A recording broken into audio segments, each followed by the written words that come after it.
বান্দারগণ, ইত্তাকুল্লাহ, আল্লাহকে ভয় করো, মালিককে ভয় করো। কেন? আমরা বাঙালি লাভ ছাড়া কোনো কাজ করি না। আল্লাহকে বললাম, আল্লাহ তোমাকে ভয় করব কেন? আল্লাহ বলেন, বান্দা ভয় করবি, তোর জন্য আমি দুইটা পুরস্কার রেখেছি, একটা হলো আখিরাতে আর একটা হলো দুনিয়াতে। আমরা বললাম, আল্লাহ আমাদের আখিরাতে উপকার কি, আখিরাতে আমাদের ফায়দা কি? তোমাকে যদি ভয় করি, আল্লাহ বলেন, বান্দা তুমি মারা যাবা, আমি আল্লাহ তোমার সঙ্গে সঙ্গে জান্নাতে দিয়ে দেব। বললাম আখিরাত তো অনেক দূরে, অনেক দূরে। আমি দুনিয়াতে 50 বছর, 20 বছর, 30 বছর, 80 বছর জীবিত থাকলাম, তোমাকে ভয় করলাম, দুনিয়াতে আমার লাভ কি? আল্লাহ বলে, বান্দা তুই দুনিয়াতে লাভ খুঁজতেছস? বলে হ্যাঁ।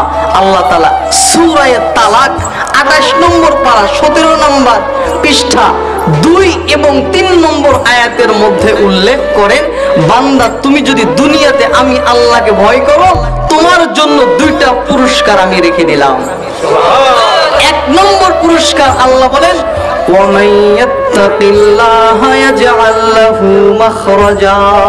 আল্লাহ বলে, পৃথিবীতে যেখানে যে স্থানে তুমি মুসিবতে পড়বা, আমি আল্লাহ তোমাকে সেখানে সেই অবস্থা থেকে হেফাজত করব।